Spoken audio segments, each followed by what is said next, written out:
салом занҳо ва хоҳарони азиз, умедворам ки ҳамаи шумо хуб ҳастед, ҳансият ҳастед. Чӣ хеле ки бисёриҳо медонанд, дар як моҳ як маротиб ё аз он зиёдтар дар канал навор пайдо мешавад оиди саволҳое, ки дар комментарияҳо ҷамъ шуданд ва беҷавоб мондаанд. Сар мекунем наворро аз саволҳои кӯтоҳакак. Бисёриҳо пурсон мешаванд аз инстаграм саҳифаи ман. Дӯстони азиз, инстаграм саҳифаи ман дар аввали саҳифаи ютуб ссилкааш гузошта шудааст ва дар зери ин навор бошад ссилкаи ҳам инстаграм, ҳам телеграм каналро мегузорам. шахсоне ки дар телеграм канал обуна шудаанд ба фикрам аллакай медонанд ки ҳамарӯза дар он ҷо расмҳои ҷолиб, наворҳои кӯтоҳи ҷолиб пешниҳод карда мешавад. аз ин рӯ барои дастгирии саҳифаҳои мо метавонед ки дар ссилкае ки дар зери видео гузошта шудааст даромада обуна шавед. саволи дуюм, ин оиди поликистози тухмдонҳо ё ин ки СПКЯ ё ин ки бо таври дигар мультифолликулярные яичники.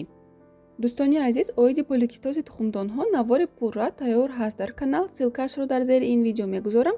метавонед ки бинед. Савол пайдо мешавад, бисёр мепурсанд ки фарқияти мультифолликулярни яичники аз поликистози тухмдонҳо дар чист? Фарқият дар ягон чиз нест, ҳар дуяшам як чиз аст. фақат мультифолликулярни яичники дар рӯзӣ гузошта мешавад, поликистози тухмдонҳоро шуморо табиб гинеколог мегузорад. ва бисёриҳо мепурсанд ки поликистозро табобат кардану ҳомила намешаванд. чаро чунин мешавад? дӯстони азиз, поликистози тухмдонҳо умуман табобат намешавад, фақат коррексия карда мешавад, яъне ба ҳолати муайян нигоҳ карда мешавад. чунки поликистози тухмдонҳо ин бемории генетикӣ мебошад, яъне генетически заболевание мебошад. шумо инро умуман тамоман нест карда наметавонед аз организми худ. бо мурури вақт чӣ қадаре ки сину соли зан калонтар шавад, ҳамин нишонаҳо камтар мешавад, вале тамоман нест шавад аз организми зан чунин ҳолат нест. ва инчунин савол буд ки оё бо поликистози тухмдонҳо ҳомиладор шудан мумкин аст ё не? албатта бо поликистози тухмдонҳо агар тарзи дуруст табобат карда шавад, ҳомиладор шудан мумкин аст. саволе буд ки ҷарроҳӣ хубтар аст ё ин ки табобат кунанд хубтар аст? дар ин ҷо ҳар дуяшам як хел ролро бозӣ мекунанд. чунки ҳангоме ки шумо ҷарроҳӣ мекунед поликистозро, яъне ҳамун фолликулаҳои зиёдие ки дар тухмдонҳо ҳаст, онҳоро мегиред, бояд шумо дар мобайни 3-4 моҳ ҳомиладор шавед ва эффекти ҳамон ҷарроҳӣ то 6 моҳ давом мекунад. баъд аз 6 моҳ шумо бармегардед боз ба ҳамон ҳолати пешина, яъне поликистози шумо аз нав боз пайдо мешавад. дар ҳолати табобат бошад низ чунин аст. шумо доруҳоро истеъмол мекунед, коррексия мекунед, шумораи фолликулаҳоро камтар мекунед, дар ҳамон вақт метавонед ки ҳомиладор шавед. баъд аз он агар доруҳоро истеъмол накунед, боз бармегардед ба ҳамон ҳолати пешина. саволи дигар оиди спермограмма. дар комментарияҳо саволҳое буданд ки агар мард фоизнокиаш аз 50% зиёд бошад ё ин ки аз 50% камтар бошад, оё зан метавонад ки бо чунин спермограмма ҳомиладор шавад? оиди спермограмма аллакай дар канал навор аст. ссилкааш дар зери видео гузошта мешавад. дар он ҷо шумо метавонед ки ба ҳамаи саволҳои худ ҷавоб гиред. оиди фоизнокӣ ва ғайр аз фоизнокӣ боз кадом нишонаҳоро дидан мумкин аст? оиди ҳаракатнокӣ ва морфологияи сперматозоидҳо метавонед ки маълумот гиред. саволи дигар оиди гормонҳо. дар комментарияҳо бениҳоят бисёр менависанд ки гормонҳо баланд табобат кардем, вале ҳомила нашуд. дӯстони азиз, чанд бор такрор кардам, оиди ин чиз боз наворҳои пурра ҳаст. гормонҳо дар организми инсон, чӣ дар организми зан, чӣ дар организми мард бениҳоят бисёр аст. шумо бояд донед ки кадом намуди гормони шумо баланд аст, чунки дар организми зан ба ғайр аз гормонҳои муҳиме ки роли асосиро барои ҳомиладоршавӣ мебозанд, боз гормонҳои мардонагӣ аст, гормонҳои ғадуди сипаршакл аст, гормонҳои болои гурда аст. вақте ки шумо савол медиҳед ки гормонам баланд, ман намедонам ки дар ин ҳол чӣ фикр кунам ва намедонам ки кадом намуд гормони шумо баланд аст. аз ҳамин рӯ ҷавоби дуруст ба ин савол дода наметавонам. саволи дигар, оё ягон хел дору, яъне таблеткае ки вуҷуд дорад ки зан истеъмол кунаду ҳомиладор шавад? дӯстони азиз, то замони мо ягон хел доруе дар ҷаҳон вуҷуд надорад ки шумо истеъмол кунеду моҳи дигар ҳомиладор шавед. барои ҳомиладор шудан ҳаматарафа назорат кардан дар кор, кори гормонҳоро дидан дар кор, норасогии витаминҳоро, кори гормонҳои мардро дидан дар кор, ҳолати сперматозоидҳои мардро дидан дар кор аст. ҳомиладорӣ ин худаш як протсессе ҳаст ки ягон шахс ба шумо гарантия намедиҳад, яъне кафолат намедиҳад ки ҳамин доруро истеъмол кун, моҳи дигар ҳомиладор мешавӣ. саволи дигар, бенамоз шудаам, оё метавонам ки ҳомиладор бошам? занҳои муҳтарам, дар наворе ки оиди нишонаҳои аввали ҳомиладорӣ пешниҳод карда шудааст, дар он ҷо гуфта нашудааст ки шумо бенамоз бошеду метавонед ки ҳомиладор шавед. вақте ки шумо бенамоз шудед, шумо умуман наметавонед ки ҳомиладор бошед. дар баъзе ҳолатҳо ҳаст ки выделение хун монанд мебиёяд.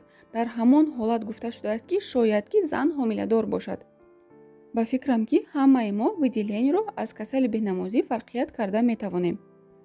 аз ҳамин рӯ вақте ки шумо бенамоз бошед, шумо ҳомиладор нестед. инчунин дар WhatsApp бисёр саволҳо оиди ХГЧ шуд. бисёриҳо пурсон шуданд ки чӣ тавр муайян кунанд ки дар пешоб ХГЧ вуҷуд дорад ё ин ки не ва чаро тест нишон намедиҳад.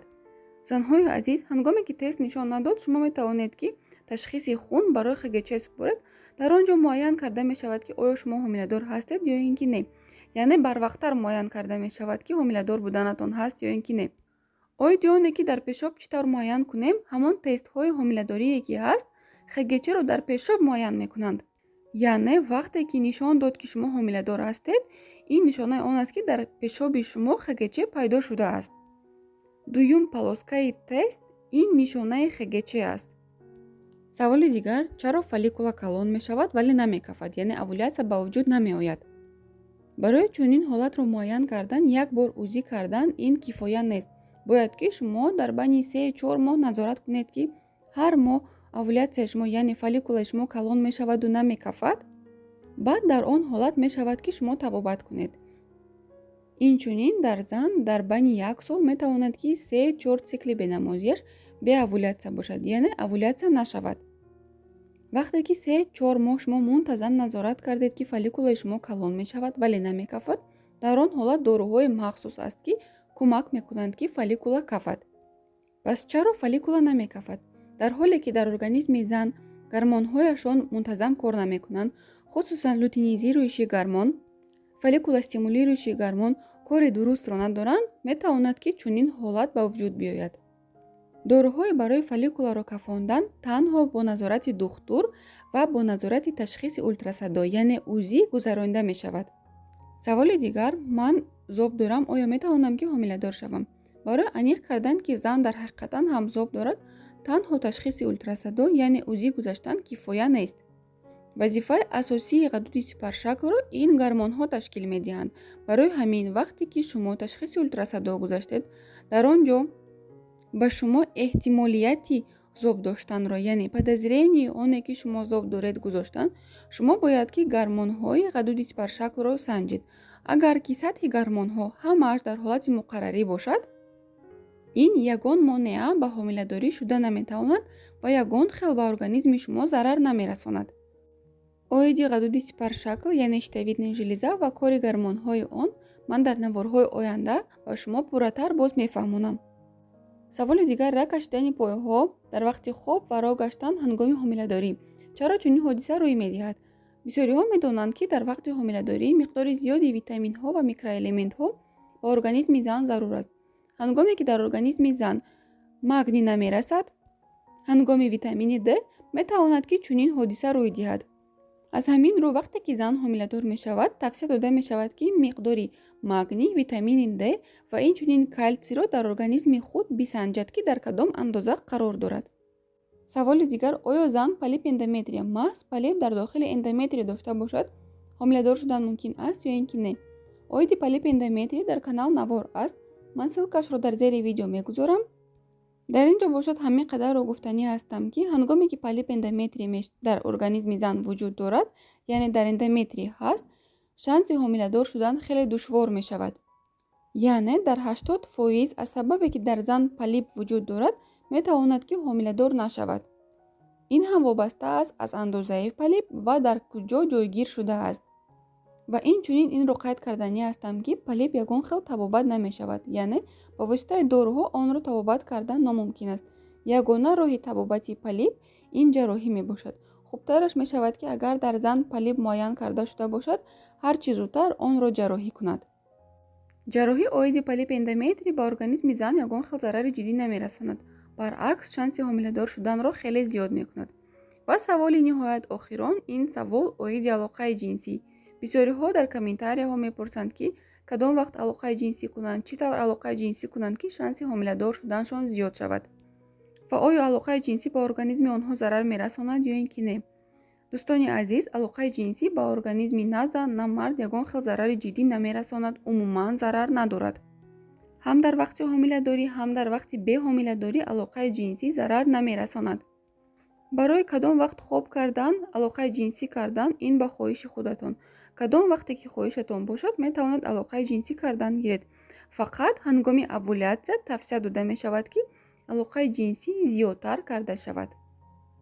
дӯстони азиз, умедворам, ки ба саволҳое ки беҷавоб мондаанд ба шумо пурра осонтар ҷавоб гардонида тавонистам. агар навор ба шумо писанд омада бошад, чун ҳар вақта метавонед фикрҳои худро дар комментарияҳо баён созед. Саломат бошед.